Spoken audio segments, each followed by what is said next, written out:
오늘이 캐나다에서는 Remembrance Day라고 합니다. 그래서 1차 대전, 2차 대전 또 군인으로 섬기면서 이렇게 전사했던 이들을 기억하고 또 그들의 가정, 부상자들, 또 전쟁으로 인해서 홀로 남았던 과부들, 이런 이제 희생자들을 기억하는 날입니다. 자유를 생각할 때에 자유가 지켜지는 것이, 또 자유를 가져오는 것이 그렇게 쉬운 일이 아니고 항상 무엇인가 희생을 요구하는 부분이 있습니다. 근데 저는 이제 캐나다에서 리멤버런스 데이를 보면서 참 부러운 것이 무엇냐면 소위 말하는 관제라는 느낌이 전혀 안 든다는 거죠. 거기에 참석하는 사람들 스스로 자발적으로 나오고 동원된다라는 느낌이 사실은 없습니다. 그들 마음 깊은 곳에서 자유를 위해서 또 평화를 위해서 희생했던 이들에 대한 애도와 또 추모와 기념, 이런 모습들이 있습니다. 그래서 초등학교에서 이 리멤버런스 데이를 위한 포스터를 그린다든지 또 시를 쓴다든지 이럴 때에 아이들의 태도 또한 굉장히 자발적입니다.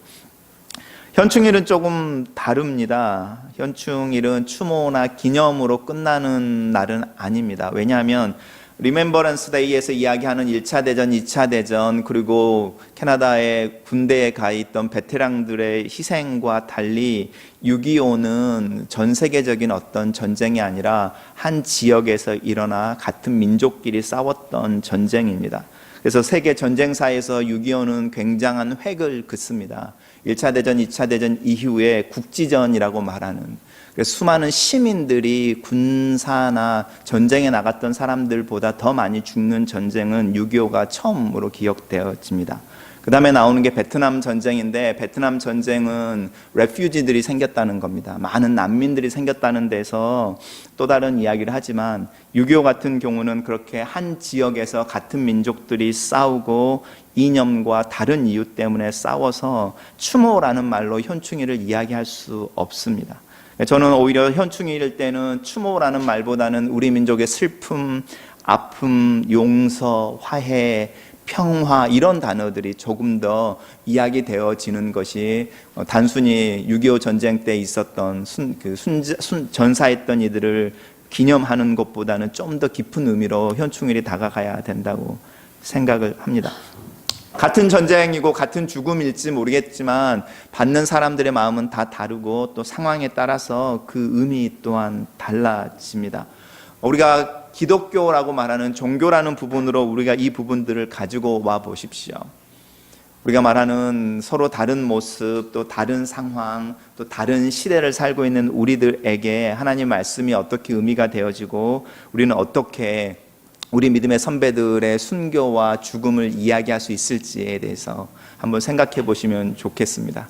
얼마 전에 양요한 목사님이 오셔서 선교에 대한 이야기를 하실 때에 우리에게 복음이 흘러오는 그 과정 속에 얼마나 많은 이들의 피가 있었는지, 얼마나 많은 이들의 순교가 있었는지, 얼마나 많은 이들의 눈물과 기도와 희생이 있었는지를 기억해 보라 하셨습니다.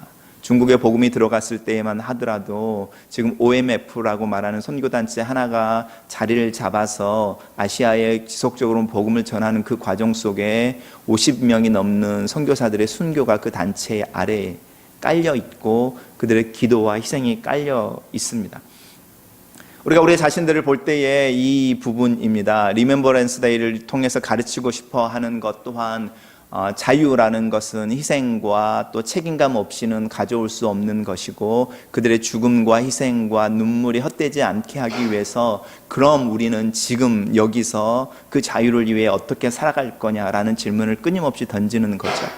우리가 현충일을 기념하는 일 또한 마찬가지입니다. 죽음을 애도하는 것이 아니라 그 이상의 것을 넘어가는데 우리 민족의 슬픔, 아픔, 분단, 그래서 경험해 왔던 60년 가까이 되어지는 그 어려움 상황들을 어떻게 그러면 우리는 지금 여기서 메인 것은 풀어내고 풀린 것으로는 더 아름다운 어떤 것을 만들기 위해 함께 일을 할 수 있을까, 이런 이야기를 하는 겁니다.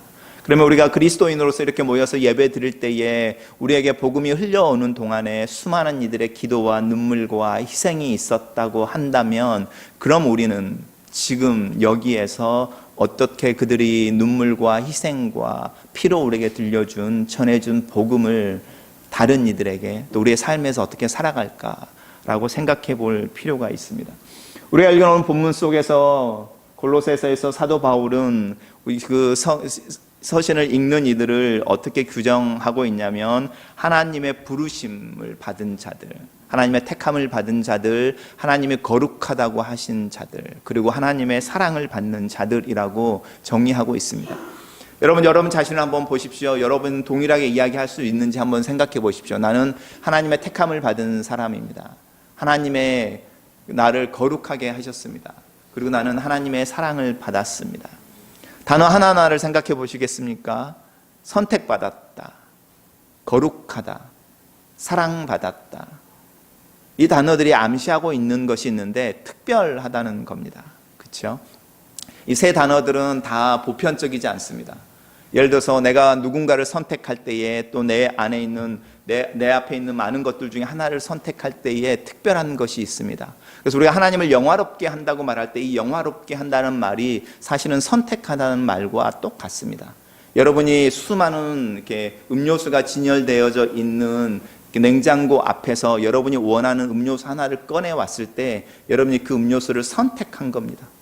수많은 음료수 병들 가운데 여러분이 캔 하나를 들고 있을 때 여러분이 그 캔을 선택했는데 다른 말로 말하면 여러분이 이 캔을 글로리파이 하는 겁니다. 영화롭게 하는 겁니다.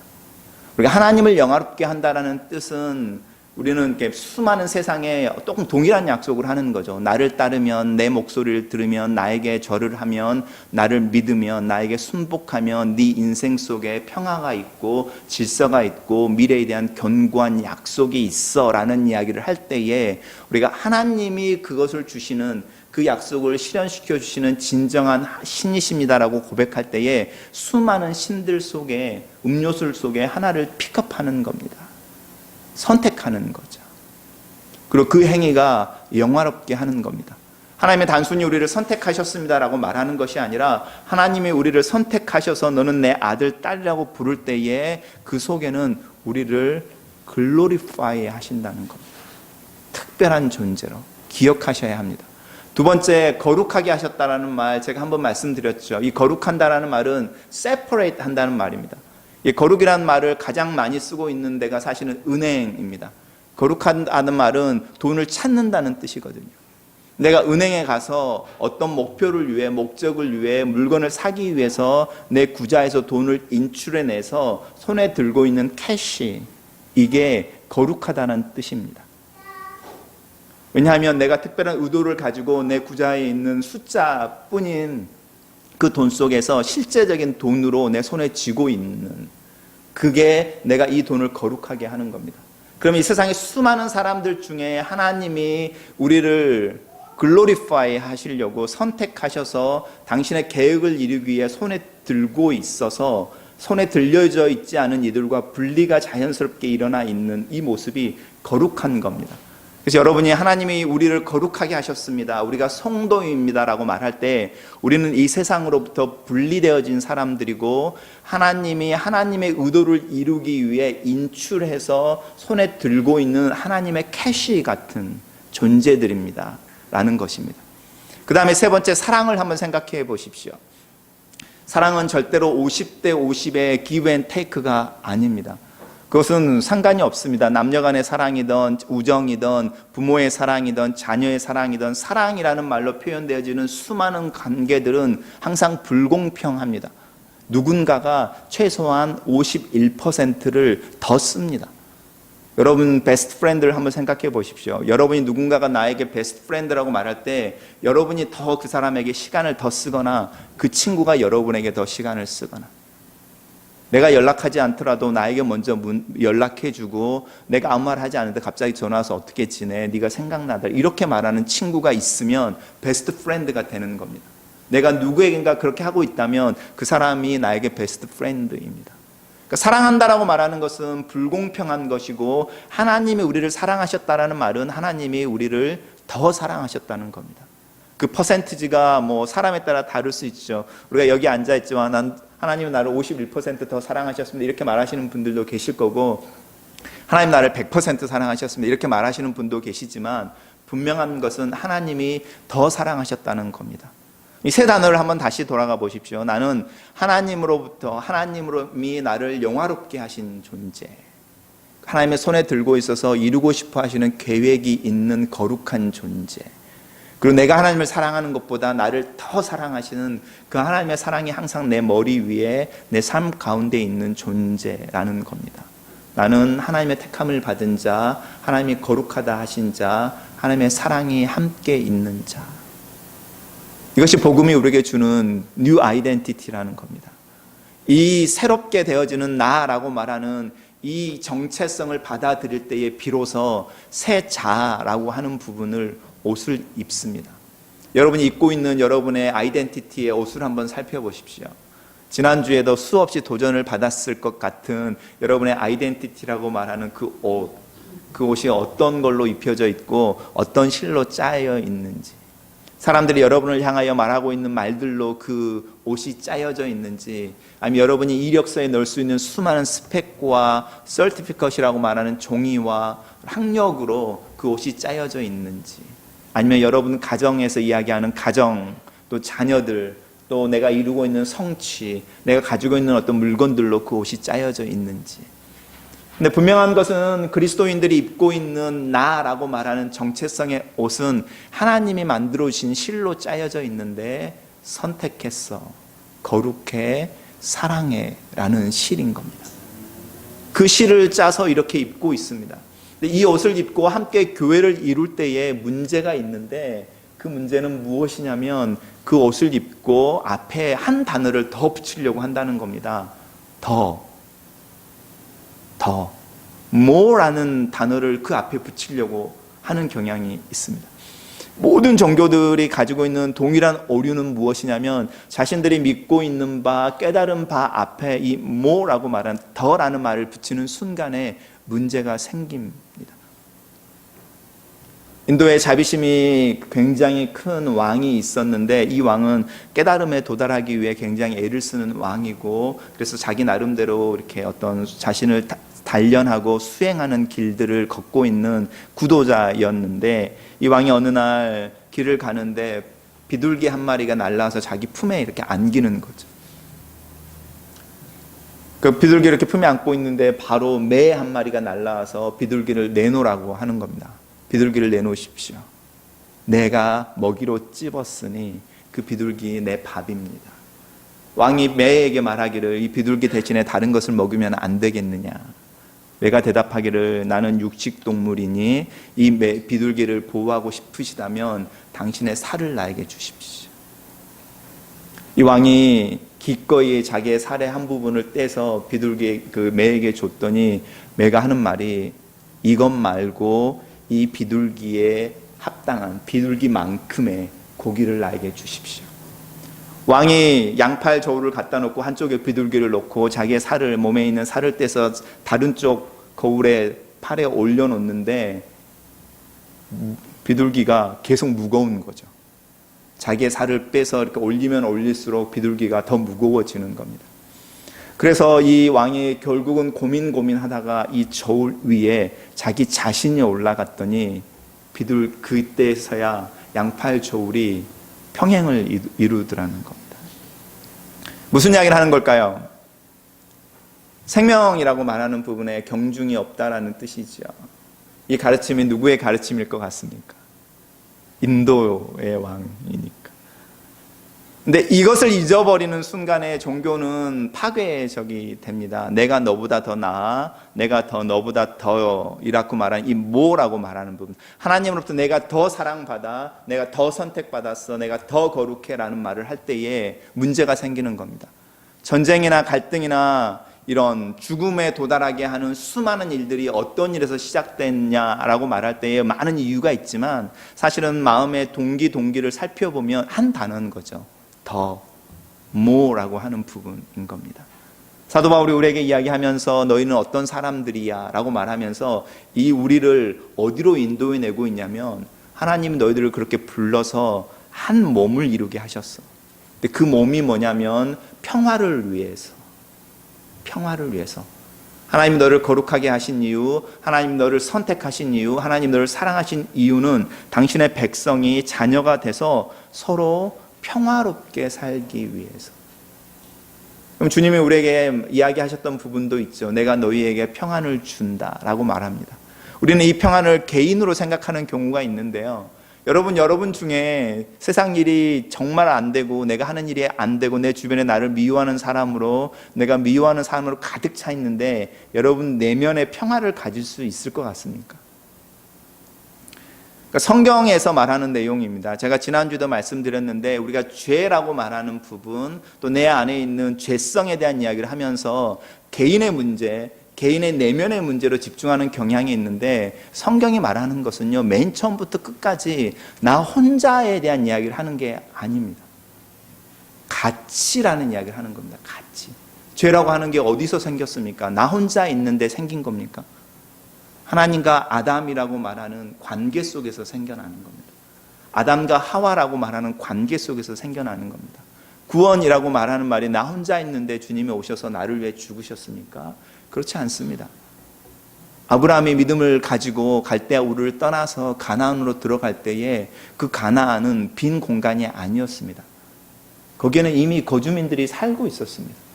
그러니까 믿음이라고 말하는 것은 공간이 없는, 아니면 무중력에, 아니면 공기가 없는 이런 데서 생기는 게 아니고요.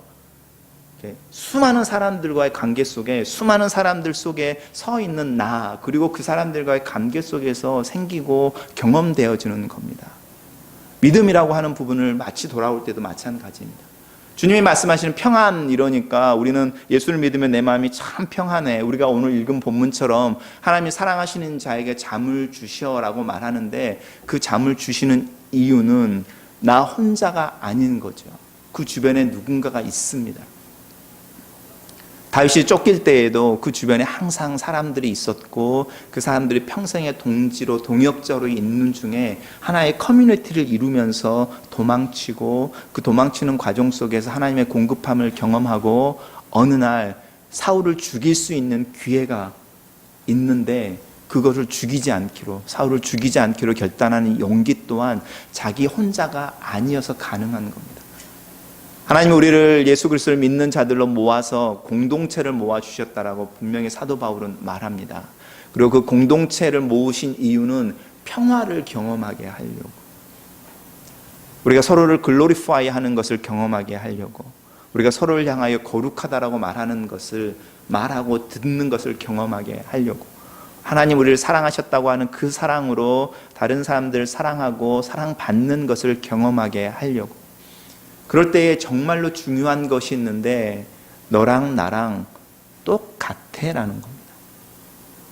하나님 앞에서 똑같은 사랑, 똑같은 선택, 똑같은 거룩이라고 말하는 부분을 우리가 교회를 이룰 때에, 예수 그리스도 안에서 관계를 맺을 때에 깔아놔야 된다는 겁니다. 그리고 그것을 깨트리는 것들이 있는데, 그 깨트리는 것들을 향하여 관용, 참아야 되고, 그 깨트리는 것들을 향하여 용서하고 용납해야 하고, 그것을 깨트리는 것들을 향하여 인내하고, 또 그것을 깨트리지 않기 위해서 자기를 절제하고, 그것이 깨져서 씨름하고 신음하고 있는 이들을 돕기 위해서 선한 마음, 긍휼한 마음을 품어야 된다라는 이야기를 하는 겁니다. 여러분, 교회 오실 때에 어떤 생각을 하십니까? 이렇게 앉으셨을 때에 주위를 이렇게 둘러보시면서 그래도 저 사람보다는 저 교보다는 내 삶이 좀 더 낫지, 이렇게 생각하십니까? 아니면 저 분보다는 내 삶이 참 비교해보니까 아니네, 이렇게 생각하십니까? 우리 예수 그리스도를 주로 고백하면서 모여있는 이 자리에서 우리가 가지고 있는 필요는 다 똑같습니다. 우리가 이 전을 떠나서 살면서 경험하는 경험의 경중에 따라서 내 삶이 더 나아, 이렇게 말할지 모르겠지만 앉아있는 이 순간은 똑같습니다.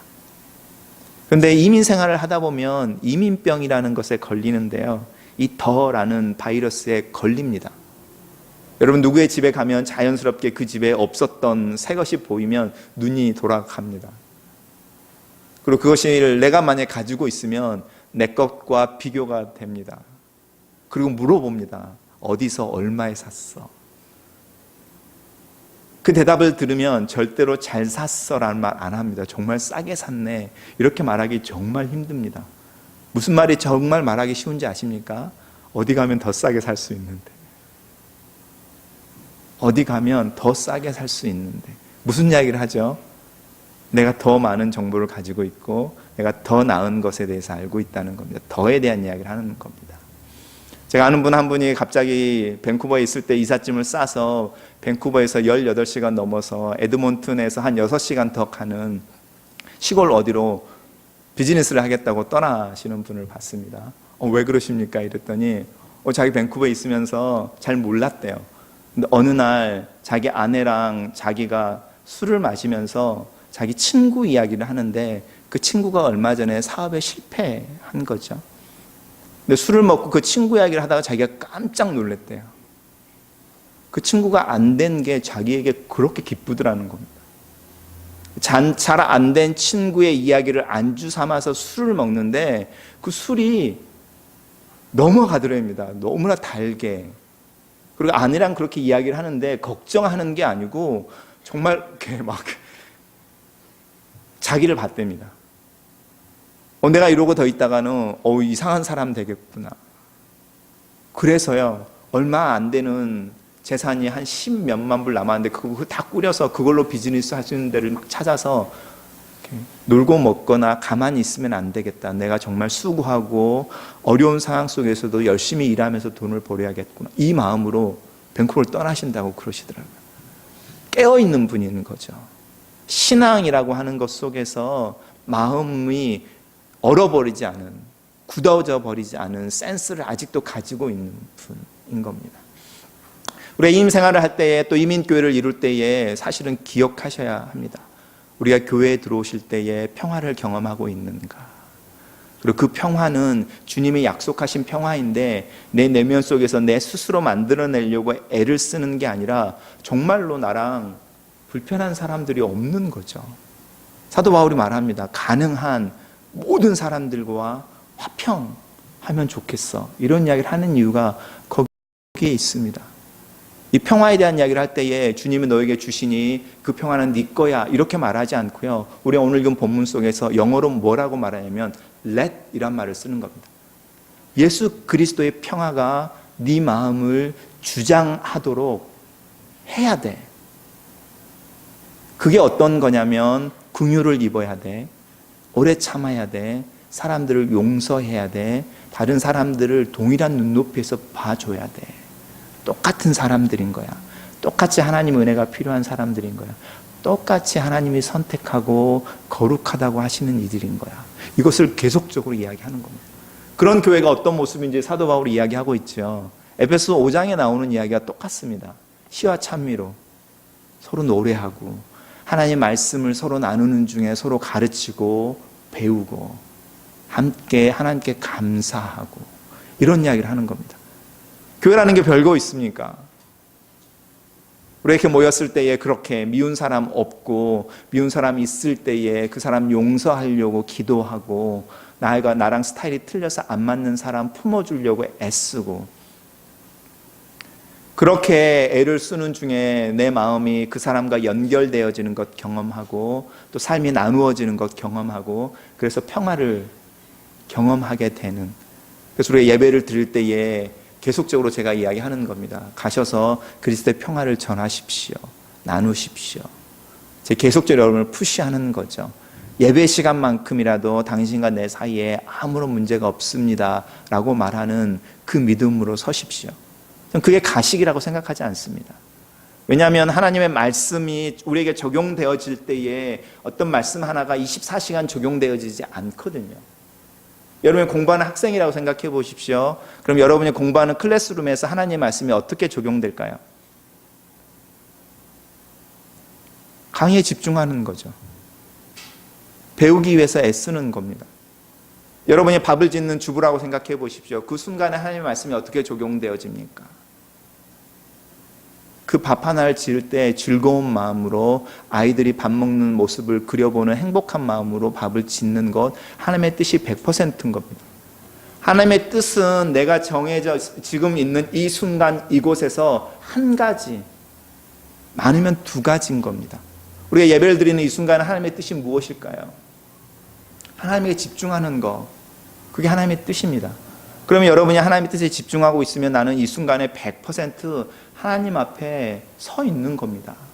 내가 어제, 그 다음에 이후에 어떤 모습은 사실은 그때의 모습인 겁니다. 지금의 모습은 내가 하나님 앞에 100%로 서 있는 겁니다. 그럼 예배를 드릴 때에, 예배를 드리고 나갔을 때에, 아니면 밥을 먹다가 밥 먹는 모습이 갑자기 비에 거슬리거나 눈에 거슬릴 수 있습니다. 왜 젓가락을 저렇게 짚지? 이런 생각이 들 수도 있습니다. 아니면 예배를 드리는 순간에 우리가 예수 그리스도 안에서 한 형제요 자매입니다라고 고백하면 우리가 이 순간에 하나님의 가족으로 100% 서 있는 겁니다. 그렇게 예배 드릴 때 여러분의 마음속에 평안이 없겠습니까? 그리스도의 평안을 경험하게 됩니다. 그러면 말씀이 그 순간에 경험되어지는 겁니다. 우리가 신앙생활을 거창하고 이상한 걸로 생각하지 마십시오.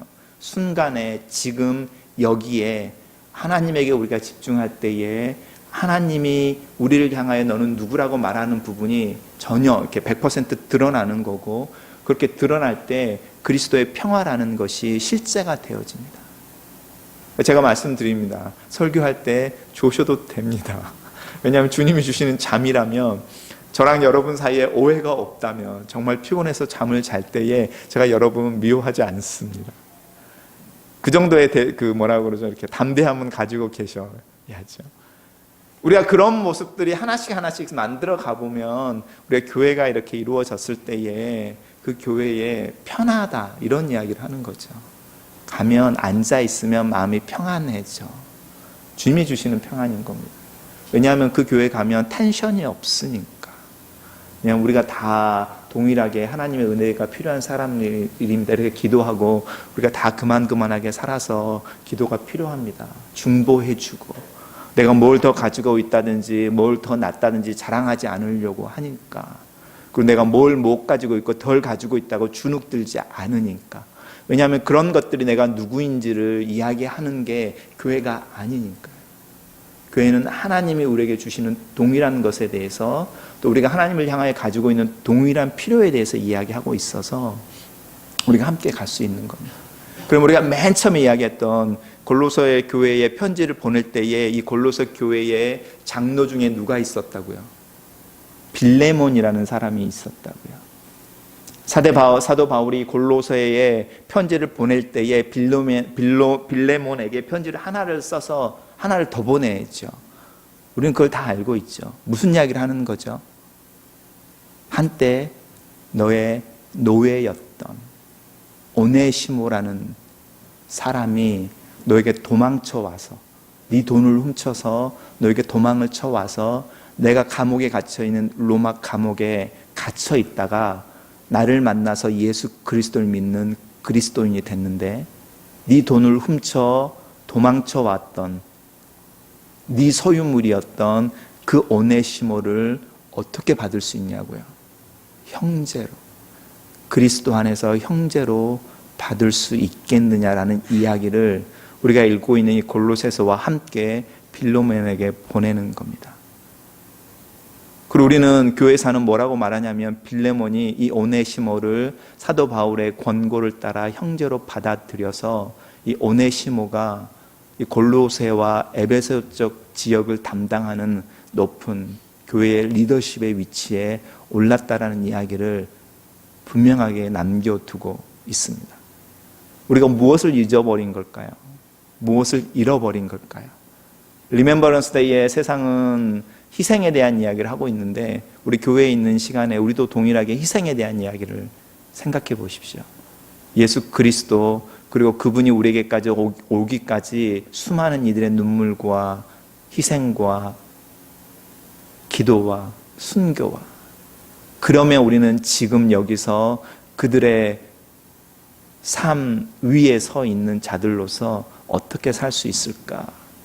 제가 권면해 드리는 것은 우리가 누구인지 주님이 주신 옷을 입으십시오. 여러분은 거룩한 자들입니다. 선택받은 자입니다. 하나님의 사랑이 있습니다. 하나님이 여러분을 그렇게 부르신 이유는 하나님의 작은 가정 하나를 오타와에 이루어서 세상이 주지 못하는 평안을 경험하게 하기 위함입니다. 그 평안을 경험하기 위해 여러분 끊임없이 긍휼함으로 사랑으로, 인내로, 또 용서함으로, 겸손함으로 여러분의 마음을 주님에게 끊임없이 내어놓으십시오. 그러면 우리 주님이 우리를 통해서 드러내고 싶어 하시는 그 평안의 줄이라고 하는 부분, 우리가 경험하고 필요한 이들이 그 줄을 찾아오게 되지 않을까 싶습니다. 같이 기도하겠습니다.